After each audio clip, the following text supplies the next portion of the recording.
കല്യാശ്ശേരി മണ്ഡലത്തിലെ പലയിടങ്ങളിലും BJP കോൺഗ്രസ് സഖ്യം എന്ന LDF നേതാക്കൾ ശക്തി കേന്ദ്രങ്ങളിൽ പോലും BJP സ്ഥാനാർത്ഥികളെ നിർത്താൻ തയ്യാറാകാതെ കോൺഗ്രസിനെ സഹായിക്കുകയാണ് എന്നും LDF നേതാക്കൾ ആരോപിച്ചു. മാടായി പഞ്ചായത്തിൽ പോലും മതരാഷ്ട്രവാദികളുടെ പിന്തുണയില്ലാതെ തിരഞ്ഞെടുപ്പിനെ നേരിടാൻ കഴിയാത്ത ഗതികേടിലാണ് UDF ഉള്ളത് എന്നും LDF നേതാക്കളുടെ ആരോപണം. പഴയങ്ങാടിയിൽ നടത്തിയ വാർത്താസമ്മേളനത്തിലാണ് LDF നേതാക്കൾ ആരോപണങ്ങൾ ഉന്നയിച്ചത്.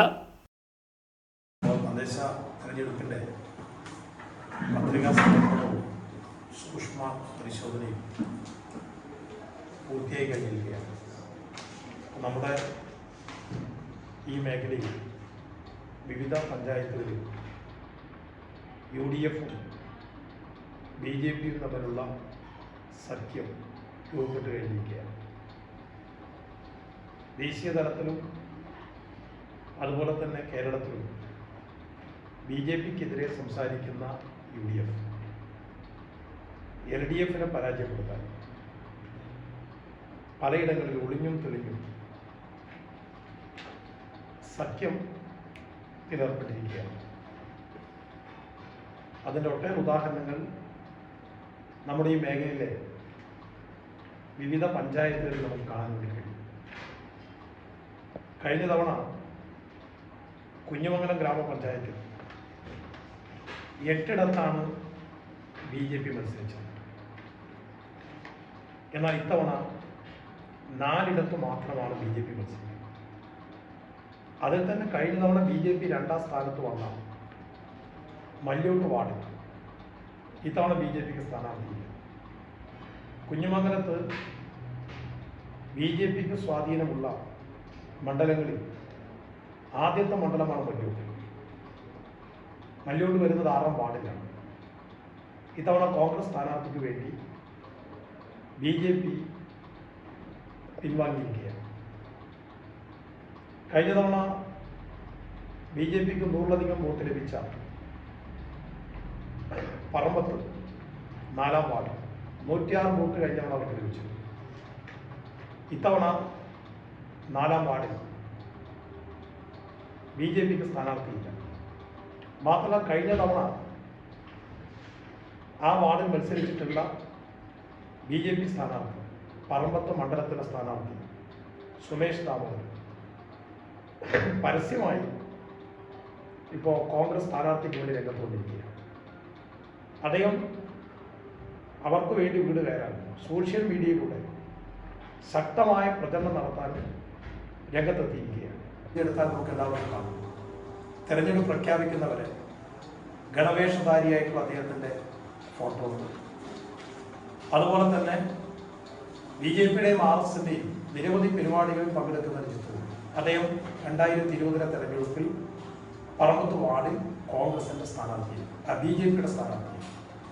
ആ സുമേഷ് ദാമോദരൻ ഇത്തവണ അവിടുത്തെ കോൺഗ്രസ് സ്ഥാനാർത്ഥിക്ക് വേണ്ടി പരസ്യമായി രംഗത്ത് വന്നിരിക്കുന്നു. 4ാം വാർഡിലെ സ്ഥാനാർത്ഥിക്ക് വേണ്ടി മാത്രമല്ല, അദ്ദേഹത്തിന്റെ ഫേസ്ബുക്ക് എടുത്ത് നോക്കിയാൽ 6ാം വാർഡ് 15ാം വാർഡ് സ്ഥാനാർത്ഥികളെയും അദ്ദേഹം പരസ്യമായി പിന്തുണച്ചിരിക്കുകയാണ്.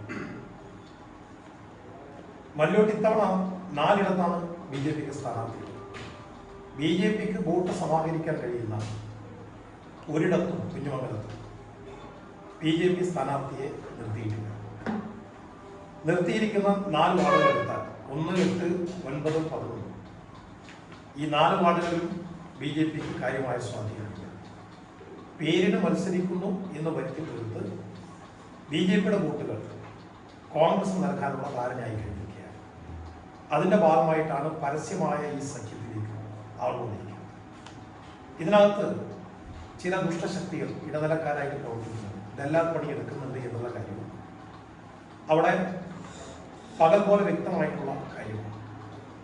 ഈ അവിശുദ്ധ നീക്കത്തെ തിരിച്ചറിയുന്നതായിട്ട് കുഞ്ഞമംഗലം ഗ്രാമപഞ്ചായത്ത് മാത്രമല്ല, ഇപ്പോൾ പൊതുവിൽ ഈ മേഖലയിൽ ഇടതുപക്ഷ ജനാധിപത്യ മുന്നണി വളരെ ശക്തമാണ്, സുസജ്ജമാണ്, സുസംഘടിതവുമാണ്. ഇപ്പോൾ ചെറുതാഴം ഗ്രാമപഞ്ചായത്ത് കാര്യമായി UDF-ന് സ്വാധീനമുള്ള വാർഡുകൾ വളരെ കുറവാണ്. ഇപ്പോൾ ചെറുതാഴം പഞ്ചായത്തിലും കുഞ്ഞമംഗലത്തെ പോലെയുള്ള BJP UDF ധാരണ ചില വാർഡുകളിൽ രൂപപ്പെട്ട് കഴിഞ്ഞിട്ടുണ്ട്. അതിലൊന്ന് ചെറുതാഴം 16-ാം വാർഡ് കോക്കാട്. 16-ാം വാർഡിൽ കഴിഞ്ഞ തെരഞ്ഞെടുപ്പിൽ കോൺഗ്രസിന്റെ ബ്ലോക്ക് പഞ്ചായത്ത് സ്ഥാനാർത്ഥിയായി മത്സരിച്ച വ്യക്തിയാണ് ഇത്തവണ 16-ാം വാർഡിൽ ഗ്രാമപഞ്ചായത്തിലേക്ക് മത്സരിപ്പിക്കുന്നത്. അദ്ദേഹം യൂത്ത് കോൺഗ്രസിന്റെ ചെറുതാഴം മണ്ഡലം പ്രസിഡന്റായിരുന്നു, ബ്ലോക്ക് ഭാരവാഹിയായിരുന്നു, ജില്ലയിൽ അറിയപ്പെടുന്ന യൂത്ത് കോൺഗ്രസ് നേതാവാണ്. ഇത്തവണ അദ്ദേഹം മത്സരിക്കുന്നത് ഗ്രാമപഞ്ചായത്തിലേക്ക് മത്സരിക്കുന്നത് കൈപ്പത്തി ചിഹ്നത്തിലല്ല. അദ്ദേഹം സ്വതന്ത്ര സ്ഥാനാർത്ഥിയായിട്ടാണ് അദ്ദേഹം രംഗപ്രവേശനം ചെയ്തിരിക്കുന്നത്. ചെറുതാഴം പഞ്ചായത്തിൽ കോൺഗ്രസിന് സ്വാധീനമുള്ള ഒരു പ്രധാനപ്പെട്ട മേഖലയാണ് കോക്കാട് ഉൾപ്പെടുന്ന മേഖല. നേരത്തെ അവർ വാർഡിൽ ജയിച്ചിട്ടുള്ള പ്രദേശം ഉൾക്കൊള്ളുന്നതാണ് ആ വാർഡ്. അപ്പോൾ കോൺഗ്രസിന് സ്വാധീനമുള്ള ആ വാർഡിൽ 16-ാം വാർഡിൽ യൂത്ത് കോൺഗ്രസിന്റെ അറിയപ്പെടുന്ന നേതാവ് സ്വതന്ത്ര സ്ഥാനാർത്ഥിയായി മത്സരിക്കുന്നതിന്റെ സാങ്കത്യം എന്താണ്? അപ്പൊ അതിന്റെ പിന്നിലുള്ളത് അവിടുത്തെ BJP വോട്ടുകൾ സമാഹരിക്കുക എന്നതാണ്. ചെറുതാഴം പഞ്ചായത്തിൽ BJPയുടെ സഹായത്തോടെ എങ്ങനെയെങ്കിലും പഞ്ചായത്തിൽ ഒരു വാർഡ് ജയിക്കാൻ കഴിയുമോ എന്നുള്ളതാണ് UDF ആലോചിക്കുന്നത്. ഇത് പരസ്യമായ ഒരു ബാന്ധവത്തിന്റെ ഏറ്റവും വലിയ ഒരു തെളിവാണ്. അതുപോലെ തന്നെ ചെറുതാഴത്ത് കക്കോളി 18-ാം വാർഡിൽ BJPക്ക് 2020 സ്ഥാനാർത്ഥി ഉണ്ടായിരുന്നു. ഏതാണ്ട് 100-നടുത്ത് വോട്ടാണ് BJP കിട്ടിയത്. ഇത്തവണ കക്കോളി 18-ാം വാർഡിൽ BJPക്ക് സ്ഥാനാർത്ഥിയില്ല. ചെറുതാഴത്ത് 9-ാം വാർഡ് കഴിഞ്ഞ തവണ BJP 2-ാം സ്ഥാനത്ത് വന്ന വാർഡാണ്. മേലനീളം ഉൾക്കൊള്ളുന്ന 9-ാം വാർഡ്. ആ 9-ാം വാർഡിൽ BJPക്ക് പ്രവർത്തകരുണ്ട്. ചെറുതാഴം പഞ്ചായത്തിൽ BJPക്ക് പ്രവർത്തകരുള്ള അപൂർവം വാർഡുകളിൽ ഒന്നാണ് ചെറുതാഴത്ത് 9-ാം വാർഡ്. ഈ 9-ാം വാർഡിൽ ഇത്തവണ BJPയെ സ്ഥാനാർത്ഥിയെ നിർത്തിയിട്ടുണ്ട്. അവിടെയും BJPയുടെ പ്രവർത്തകർ കോൺഗ്രസിന് വേണ്ടി രംഗത്ത് വന്നിരിക്കുക. കടലപ്പള്ളി പാണപ്പുഴ പഞ്ചായത്ത് ഇപ്പോൾ 3-ാം വാർഡ് എടുത്ത് നോക്കിയാൽ 3-ാം വാർഡിൽ മത്സരിക്കുന്ന കോൺഗ്രസ് സ്ഥാനാർത്ഥി കോൺഗ്രസ് ചിഹ്നത്തിലാണ് മത്സരിക്കുന്നത്. ആ സ്ഥാനാർത്ഥി BJPയുടെ പ്രാദേശിക പ്രവർത്തകരാണ്. സമീപകാലം വരെ BJPക്ക് വേണ്ടി സജീവമായി ഇടപെടുന്ന ഒരാളാണ്. BJPയുടെ പ്രവർത്തനത്തിൽ പങ്കെടുക്കുന്ന ആളാണ്. അദ്ദേഹത്തിന് ഫേസ്ബുക്കിൽ നരേന്ദ്രമോദിയുടെ സ്തുതിയും കേന്ദ്ര ഭരണത്തിന്റെ പുകഴ്ത്തലുമാണ് നമുക്ക് കാണാൻ കഴിയുന്നത്. മാത്രമല്ല കോൺഗ്രസ് നേതാക്കന്മാരെ രൂക്ഷമായി വിമർശിക്കുന്ന ഒരു രീതിയാണ് അദ്ദേഹം സോഷ്യൽ മീഡിയയിൽ സാധാരണ ചെയ്യാറുള്ളത്. മൻമോഹൻ സിംഗിനെയൊക്കെ വളരെ ഇകഴ്ത്തി സംസാരിക്കുന്ന ഒട്ടേറെ ഫേസ്ബുക്ക് പോസ്റ്റുകൾ അദ്ദേഹത്തിൻ്റെതായിട്ട് വന്നിട്ടുണ്ട്. എന്നാൽ ഒട്ടേറെ പ്രവർത്തകർ പാണപ്പുഴയിൽ കോൺഗ്രസിനുണ്ട്. സംസ്ഥാനത്ത് അറിയപ്പെടുന്ന പ്രവർത്തകരുള്ള ഒരു പ്രദേശമാണ് പാണപ്പുഴ, ഈ 3-ാം വാർഡ് എന്ന് പറയുന്നത്. അപ്പോൾ നിരവധി കോൺഗ്രസ് നേതാക്കന്മാർ ഉണ്ടായിരിക്കെ അവരെ ഒന്നും പരിഗണിക്കാതെ BJPക്കാരനായിട്ടുള്ള ഒരാളെയാണ് പാണപ്പുഴ കടന്നപ്പള്ളി പാണപ്പുഴ പഞ്ചായത്തിലെ 3-ാം വാർഡിൽ ഇപ്പോൾ കോൺഗ്രസ് സ്ഥാനാർത്ഥിയായിട്ട് മത്സരിച്ചു. അവ പ്രാദേശിക തലത്തിൽ ഇടതുപക്ഷ ജനാധിപത്യ മുന്നണിയെ പരാജയപ്പെടുത്താൻ UDFും BJPയും തമ്മിലുള്ള അവിശുദ്ധമായ പാത്രവും പലയിടത്തും രൂപപ്പെട്ടിരിക്കുകയാണ്. അവർക്ക് ഒറ്റ ലക്ഷ്യം മാത്രമേ ഉള്ളൂ, ഇടതുപക്ഷ ജനാധിപത്യ മുന്നണിയെ പരാജയപ്പെടുത്തുക എന്നതാണ്. എല്ലായിടത്തും അതിനവർ കഴിയില്ല എന്നറിയാം. അപ്പോൾ ചില വാർഡുകളിൽ ഒത്തുപിടിച്ചാൽ ഇടതുപക്ഷ ജനാധിപത്യ മുന്നണിയെ തോൽപ്പിക്കാൻ കഴിയുമെന്ന ധാരണയാണ് അവർക്ക്. അത് വെറും ധാരണയാണ്, വ്യാമോഹമാണ്. ഇതെല്ലാം ജനങ്ങൾ തിരിച്ചറിയും. ഇതിനെയൊക്കെ ജനങ്ങൾ അറിയിക്കുന്ന തരത്തിൽ തന്നെ അതിന് മറുപടി നൽകുമെന്ന കാര്യത്തിൽ ഞങ്ങൾക്ക് യാതൊരുവിധ സംശയവുമില്ല. 18-ാം വാർഡിൽ പുതിയങ്ങാടി ഇട്ടമ്മ ജമാഅത്ത് ഇസ്ലാമിയുടെ വെൽഫെയർ പാർട്ടി ചിഹ്നത്തിൽ ഒരു സ്ഥാനാർത്ഥി മത്സരിക്കുകയാണ്.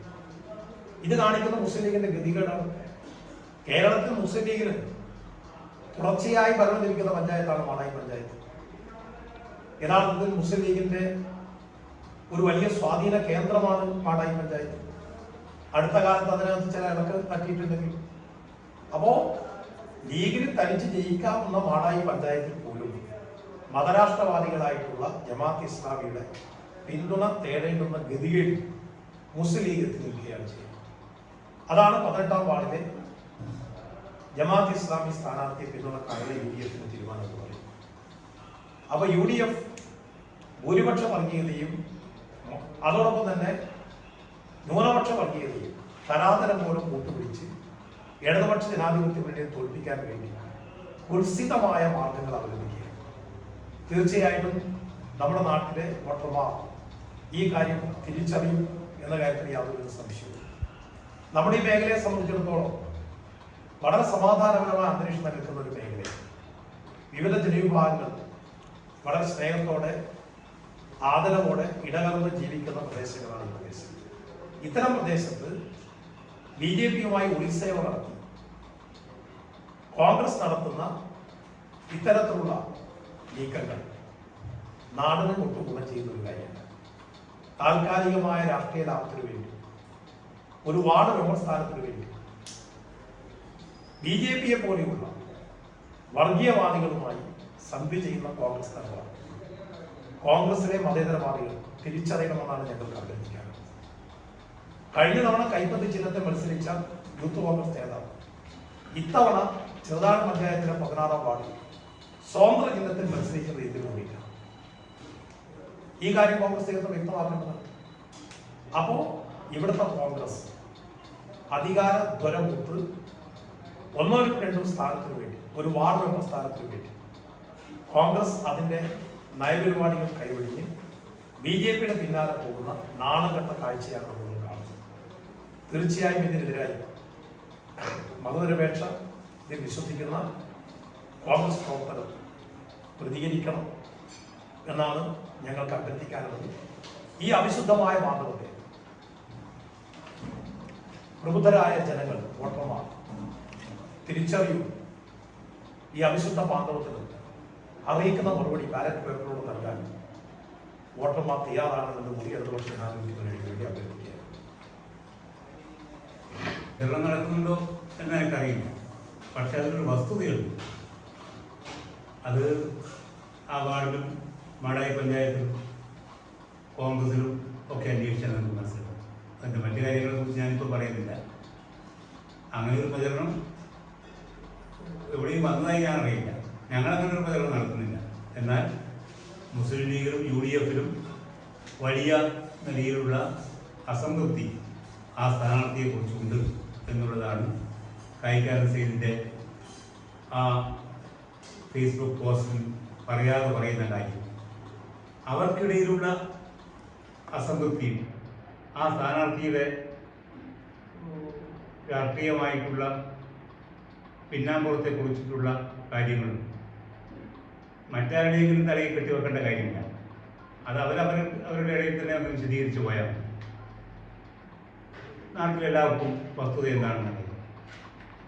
അപ്പം അതിൽ ഭയപ്പെടുകയാണ് ലീഗ്.